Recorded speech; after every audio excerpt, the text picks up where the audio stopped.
la preocupación que tienen por en lo que va el número de amenazas este año, si tienen alguna interpretación pues en particular sobre, bueno, ¿por qué así? Pues la verdad, nosotros no nos aventuraríamos a dar a explicar las causas. Yo creo que son muchas las causas que pueden ser. eh, no la podríamos atribuir a una sola causa. Por ahora podemos decir que el incremento existe, están las cifras que nosotros documentamos. También se podría decir que los periodistas están denunciando más las agresiones, han conocido un poco más el programa, que hay unos mecanismos que protegen su trabajo, pero eso sería más o menos especular, ¿sí? En realidad las causas de las amenazas deben, creería yo, están más relacionadas con el fortalecimiento de algunos grupos ilegales en algunas zonas, y pues obviamente eso ya tiene que decirlo el Estado, cuáles son las causas de que haya mayor incremento de amenazas contra los periodistas este año, ¿no? Por ahora nosotros simplemente lo que estamos es haciendo una labor de documentación, una labor que nos ha arrojado esas cifras, que nos ha dicho que hoy a junio se pasó el número de amenazas que hubo el año pasado, y en la mayoría de los casos tratamos de identificar los presuntos agresores, que después te puedo contar más o menos cuáles son los que hemos identificado, se han vuelto como los que generan mayor amenaza a los periodistas, ¿no? Bueno, y en ese trabajo pues como tan amplio y tan juicioso que tienen ustedes en todo el país de estar mirando cómo está la libertad de prensa, que pudieran decir para las personas en esta conferencia acerca de cómo es el ejercicio del periodismo en este contexto pues colombiano de conflicto armado que vivimos. Pues yo creo que el contexto es muy difícil, tal vez tan difícil como lo están viendo ahorita enfrentados en los periodistas de México.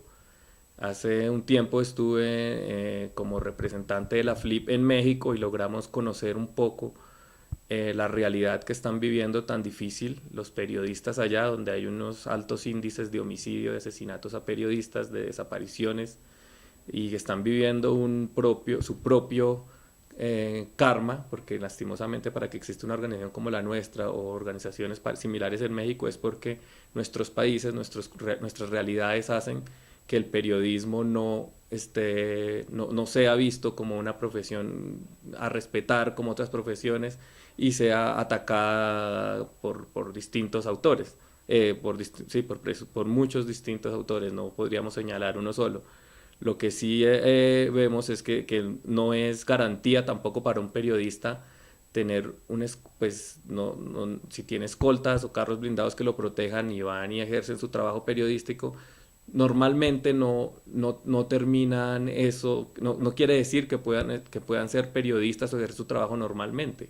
O sea, si tiene un periodista, imagínate, en una región muy violenta ejerciendo su trabajo con carros blindados, con escoltas, pues no termina autocensurándose, y eso afecta a la libertad de expresión, que en última sigue afectando la democracia de cualquier país. Creo que los periodistas tienen en estos contextos, en estas realidades, un doble reto. Por un lado, el seguir ejerciendo el periodismo de una manera responsable, con un tratamiento objetivo de la información, con un tratamiento honesto de la información, pero por otro lado también el de exigirle al Estado y a los organismos, a las instituciones estatales, que protejan el oficio del periodista y que respeten y protejan el oficio del periodista, ¿no? Creo que en eso las realidades de México y Colombia son muy similares, lastimosamente.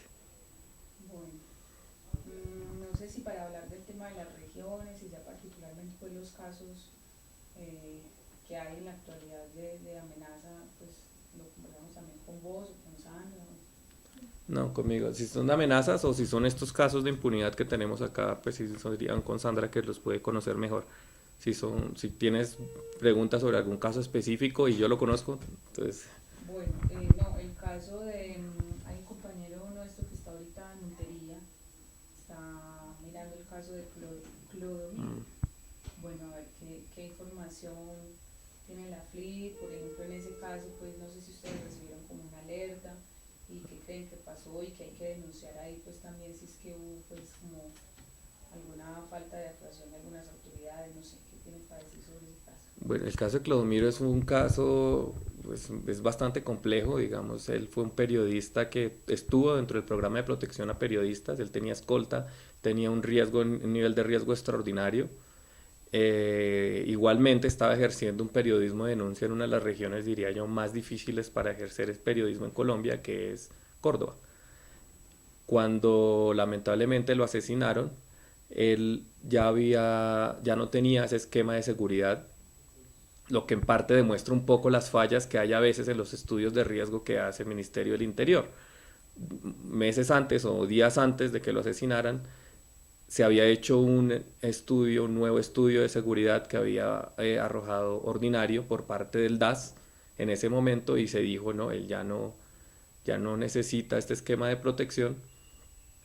Y él también, por su parte, había tenido algunos inconvenientes con el esquema y había preferido no insistir en eso. Sin embargo, él seguía haciendo su trabajo de denuncia y, bueno, cuando lo mataron estaba haciendo denuncias sobre todo de unos líderes políticos de la ciudad, y que estaban muy relacionados con grupos paramilitares.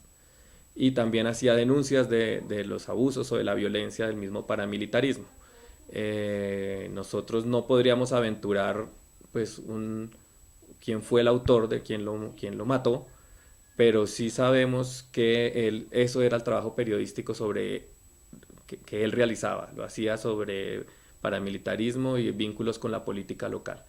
Eso están las pruebas en todas las revistas y en el pulso del tiempo, que se llamaba su revista.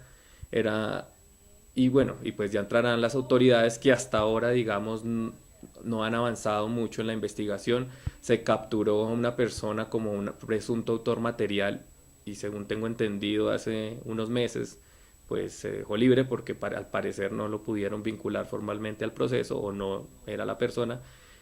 Y hasta ahora nosotros no hemos tenido conocimiento que se hayan hecho de verdad avances en la investigación para esclarecer quién fue el asesino de Clodomiro, ¿no? Y ese es un caso que ejemplifica muchos de los casos de impunidad de los que te puede hablar Sandra. Cuando la justicia no avanza, nos toca estar encima de ellos, y lamentablemente vemos que es un patrón que se repite en muchos otros casos de no solo periodistas, ¿no? Digamos, no es algo en contra de los periodistas, sino también de defensores de derechos humanos, de sindicalistas, de políticos. Es algo, o sea, la impunidad yo creería que es más como una enfermedad del sistema judicial en Colombia. No necesariamente quiere decir que cuando es periodista entonces no investiga, ¿no? Bueno, no sé si querés agregar algo. No, no.